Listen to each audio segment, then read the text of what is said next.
Hai, Assalamualaikum. Wilujeng Sumping di channel YouTube Kamila Atalia. Orang diajar bahasa Sunda sasarangan yuk.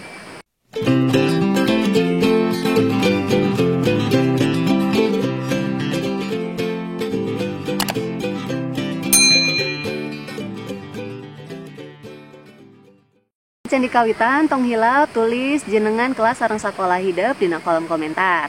Teras tulis oge tanggal dina buku catatan hidup sareng materi-materi upama aya materi enggalnya. Upami aya nama materina masih keneh pengalaman pribadi. Minggu kamari hidup parantos ngakoreksi tulisan hidup ya. Nah, minggu ayeuna hidup ngadamel pengalaman pribadi deui, tapi pengalaman anu pang tetiasa dipohokeunana. Jadi pengalaman spesial numutkeun hidup naon ibu hoyong terang. Nah, tuliskeunana teu kenging saparagrafnya.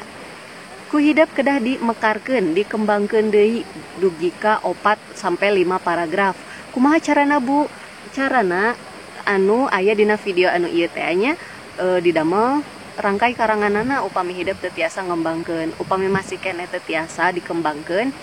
Pokona mah hidup kedah ngawahan heula atuh tong langsung kana intina ya, ditulis dina buku catatan ku hidup tulisan kalayan rapih tong hilap bentenkeun huruf e sareng na nya janten tulisna teu kenging asal nulisnya ku ibu bade di nilai kumaha tulisan hidup rapih henteuna sareng huruf kapitalna teu kenging aya anu di tengah kedah rapih nya. Eusina ngeunaan pengalaman hidup, pengalaman hirup hidup anu pang teu bisa dipohokeunana. Bade eta pika bungaheun, bade eta pika sediheun, pika sieuneun atau pika hariwangeun terserah bebas.